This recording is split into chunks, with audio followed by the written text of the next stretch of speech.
following this show, marahil napanood niyo po yung aming basic chiffon cake recipe. And for today's vlog, gagamitin po natin yung chiffon recipe for another classic Filipino dessert. Guess what? Good day everyone! Welcome to Bake It Yourself. At para sa video ito, gagawa po tayo ng pianono. Pero mas social ng konti dahil papalamanan natin ito ng condensed milk buttercream. Okay, so simulan natin. First, let's preheat the oven to 160 degrees centigrade at iset na rin natin yung kanyang timer to 27 to 30 minutes. Okay, next, let's prepare our pan.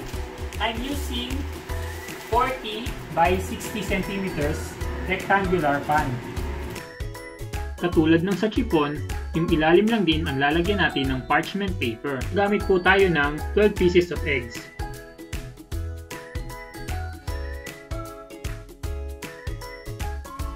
And then, set aside muna natin itong ating egg white. Then, in goes my oil. Una ko talagang isinusunod sa yolks yung oil to make it safe from the sugar. Because sugar is hygroscopic, meaning it has an ability to suck out water from the yolks. And the result, the yolks begins to cook. That creates patches of hard yolks. Dahil doon, di na natin ito mahalo into silky smooth sponge. Siyempre, ayaw natin mangyari yun.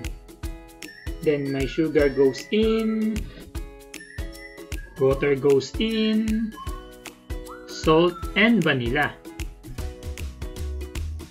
Then let's give it a good stir hanggang ma-dissolve yung salt and sugar. Then in goes my flour at yung baking powder.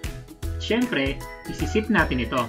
Ito yung primary reason kaya kailangan na sifted yung flour na gagamitin para sa butter mixture, to avoid any clumps of flour, gaya nito. Unlike kasi sa bread mixture, namamasa naman yung harina. Kaya kung meron mang any clumps of flour dito, nadudurog na rin ito during kneading. So, it's very important talaga na sifted yung flour na gagamitin pagdating sa mga batter mixtures. Okay? Take note of that. Then, let's give it a good stir. Mix until makuha natin yung smooth na butter. Okay? Okay, so smooth na to. Okay, so dito naman tayo sa ating egg whites. I-beat natin ito into meringue. At maglalagay tayo ng cream of tartar. Okay, so haluin na natin to beginning with the low speed. At pagka umalsa na ito into soap foam, gradually ay ilagay na natin ang ating sugar. Okay, so once na nailagay na natin lahat ng sugar, let's bring this to high speed. Until, as always, ma-reach natin yung stiff peak. At ito yon. But for more information about stiff peak, bakit siya tinawag na stiff peak, please watch my basic chiffon cake recipe. Now, pagkukombine natin yung meringue at yung butter mixture. Okay, so 1/3 lang muna ang ihahalo nating meringue, just to lighten up yung ating butter mixture. Dahil thick and heavy itong ating butter mixture compare sa meringue, we don't want to have a hard time mixing. At ayaw naman natin mag-deflate yung ating meringue. Kaya nila-lighten up lang muna natin ito using 1/3 of our meringue. And make sure na nai-scrape ng spatula yung bottom ng bowl para mahalo natin ito ng mabuti. Okay, so second part.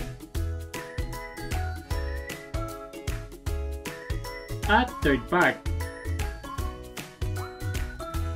Haluin lang ito ng ganitong bilis. Okay, sa paghahalo, make sure na single stroke lang, through folding, or by stirring it gently.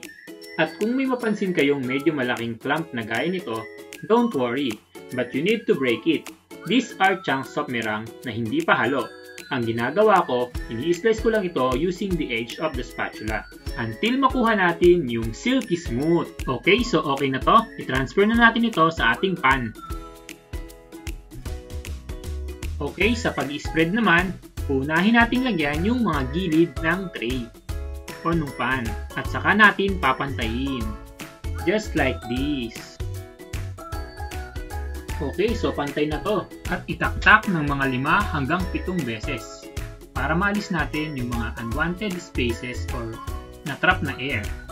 Okay, so i-bake na kagad natin ito.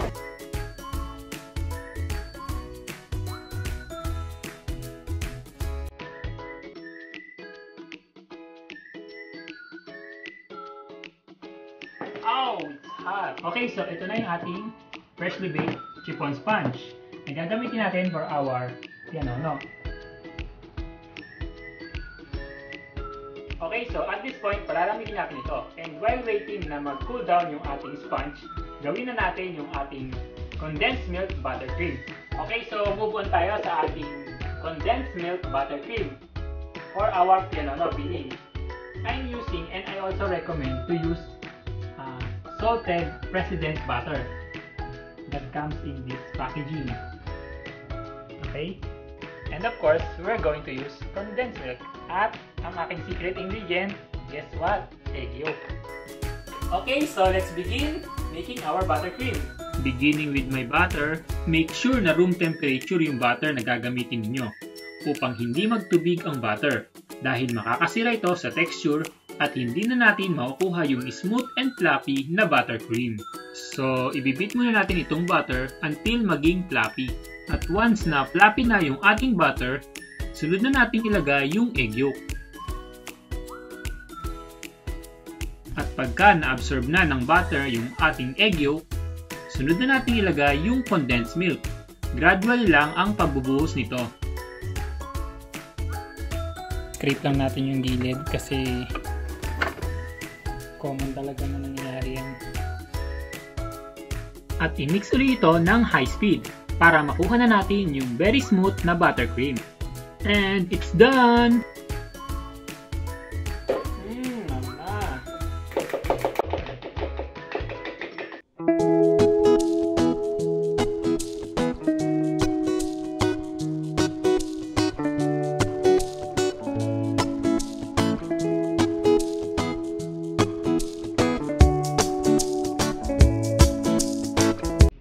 Matouch lang siya dun sa mouth mo.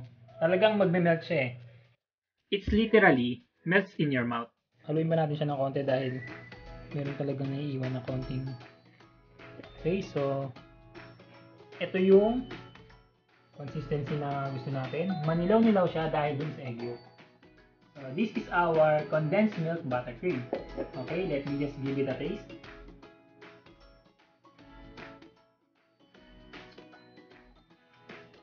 So perfect.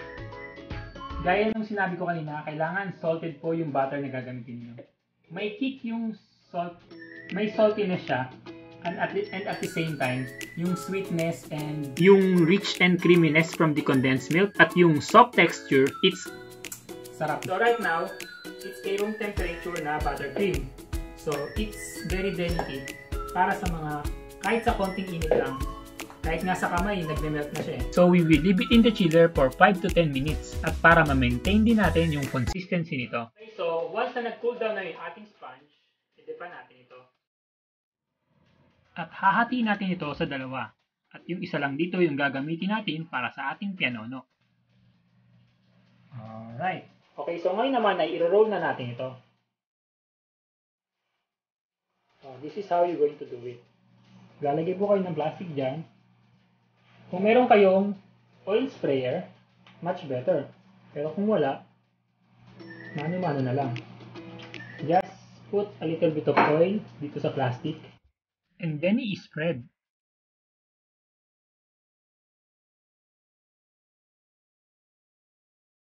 We will remove this.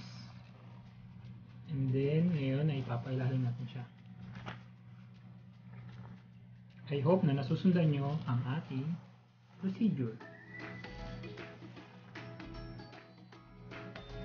Okay. Ngayon naman ay i-roll na natin ito kahit wala pa yung palaman. The reason is, kailangan masana yung sponge sa kanyang magiging forma.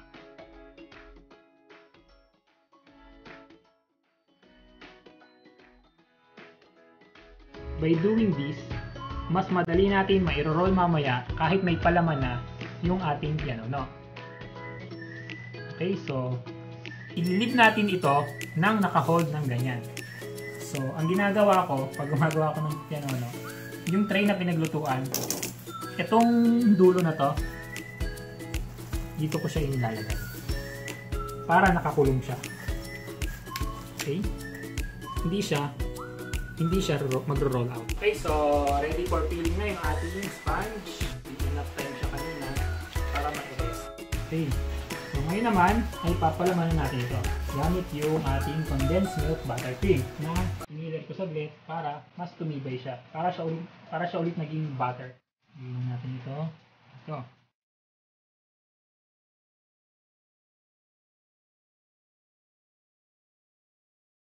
Ngayon naman ay i-roll na natin ito. Hindi na kagaya kanina na kasama yung plastic at saka yung parchment paper. I-roll na lang natin yung mismong sponge. And this time, mas madaling i-roll yung ating sponge dahil sanay na siya na naka-roll. And then, papailalim natin yan. At para sumikip siya, hahawakan nyo siya dito. Yan. And then, hahatakin nyo dito yung roll niya. Ganun yung gagawin nyo sa buong haba. Yan. Tila dito, sa kabilang end, tapos yung mismo pianono natin. Okay, so i-rest lang natin ito ng 5 to 10 minutes bago natin buksan at i-slice. Okay, so moment of truth na. Tignan natin yung result yung ginawa natin pianono. Ulala! Although nagkaroon tayo ng mga cracks, but okay lang yan. Hindi man laging perfect yung gawa natin. Mahalaga hindi natuklap yung pinaka-ibabaw niya. Okay? Cut off natin yung mga scrap. Yung kabilang gilid. Kahit yung gilid, kita mo yung lambot niya. Oh. Okay, so slice na natin ito ng 1 inch per slices.